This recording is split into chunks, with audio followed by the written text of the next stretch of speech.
And this brings us right to the Panzer IIIe. The Panzer IIIe. Oh boy.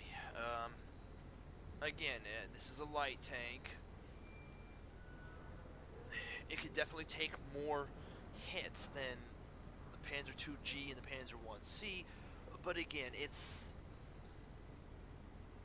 this thing was meant eventually during World War II to become a tank versus tank role, you know, but definitely not this. This Panzer IIIe, nah.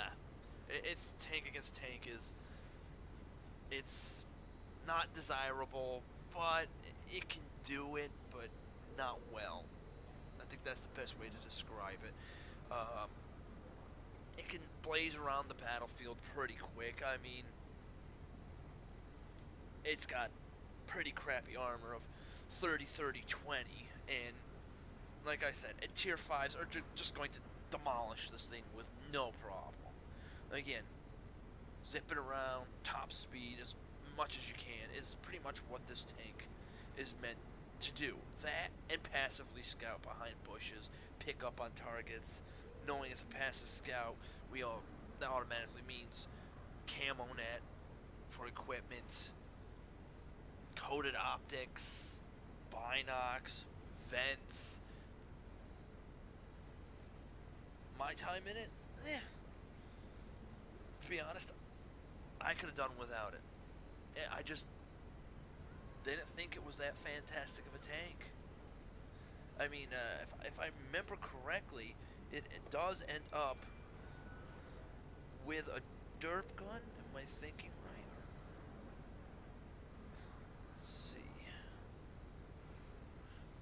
Rate of fire, average damage. Let's mount the best turret on this thing. Okay, let's put the suspension on this thing. Let's put the better turret back on. Let's see.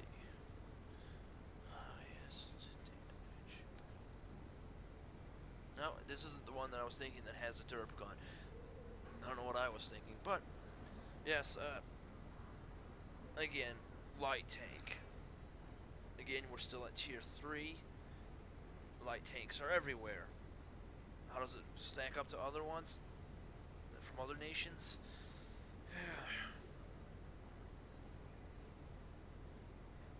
Like I said, it's hit or miss with this tank.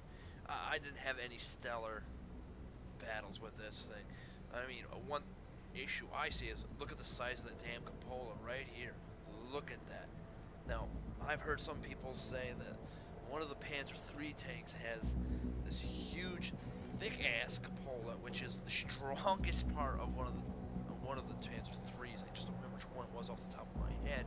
I'm not going to load up Tank Inspector to find out. This is just a basic, brief overview, not an in-depth review. If you're looking for an in-depth review, look for another YouTuber. I'm not going to go into that kind of detail here. This is just for a person just learning the game who wants to know just basic stuff. What a casual player like myself, or even new player would want to try, you know? That's all I'm saying about this tank. I mean, not exactly memorable.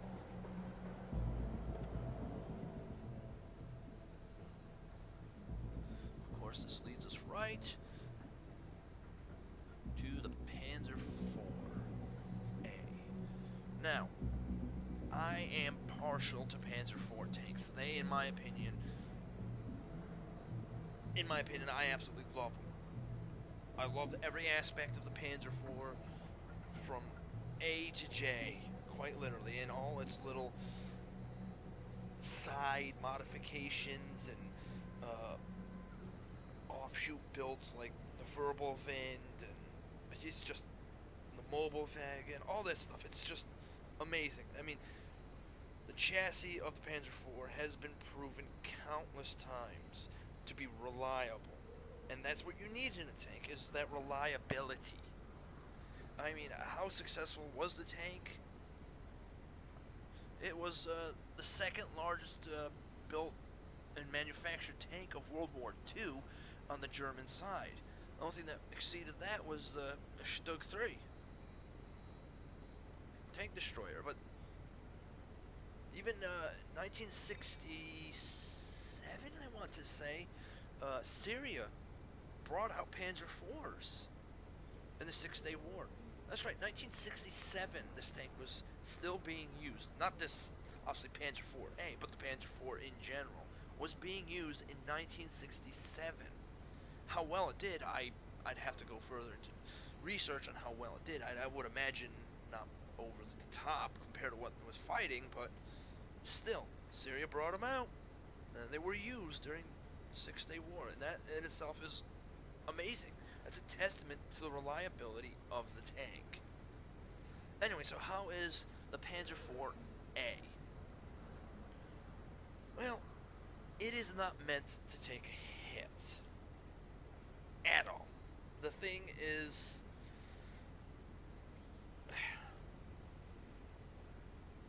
a medium tank, obviously.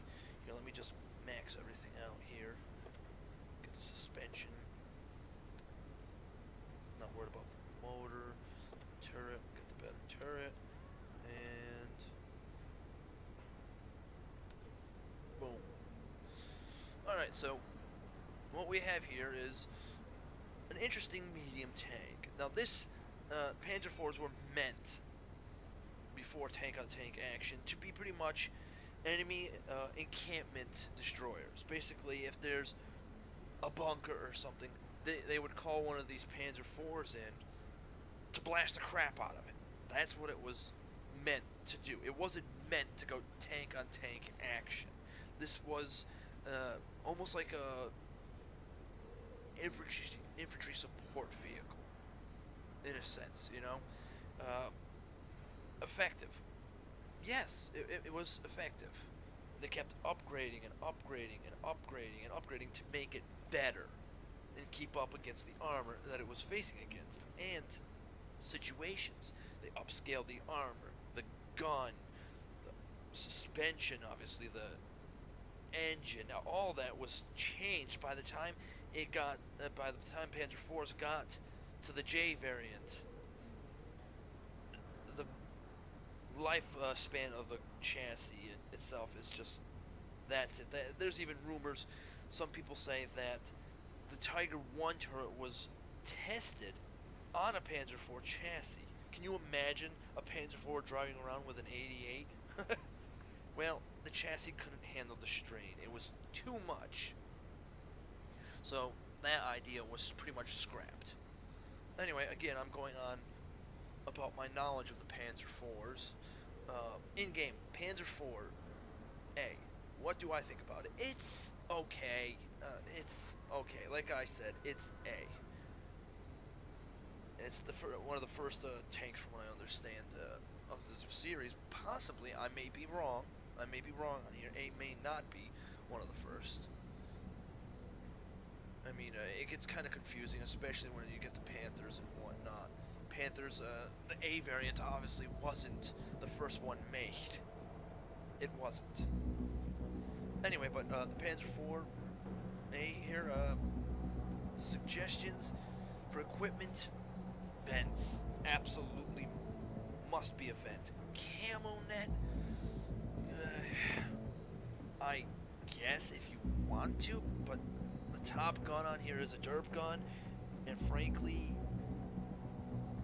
it's not very accurate. Your aiming bloom is ridiculous. Just ridiculous. Moving around, that aiming bloom just keeps getting bigger and bigger and bigger. It's awful. This thing was meant to get in the face of an opponent, but the problem here is it didn't have the armor to get into the face. This is the type of tank that happens on, what's the word I want to say? It lives on chances. The chance of you driving around a corner, there's an enemy tank whose side is to you or back to you.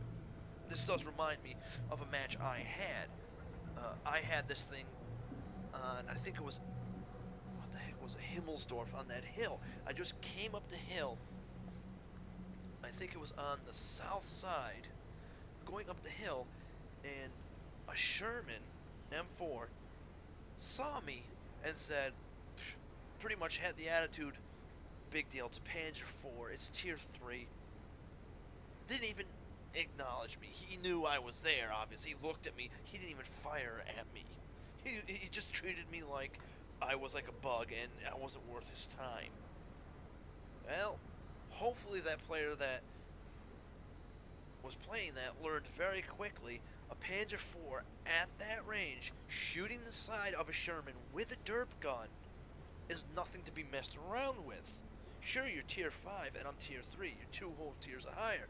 But he wasn't laughing when I shot him and popped his ammo rack and he died with one shot. I'm sure he was quite pissed at himself for totally ignoring the fact that this tank was right next to him. He looked at it and said, to hell with this person, he's not going to do anything, and drove away. I laughed. I couldn't stop laughing. That is the most memorable experience I had in this tank.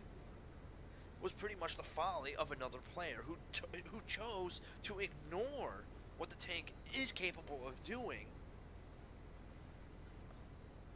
to a tier 5, especially the side of a tier 5. It does have the chance to be good. It can, but again, tier 3.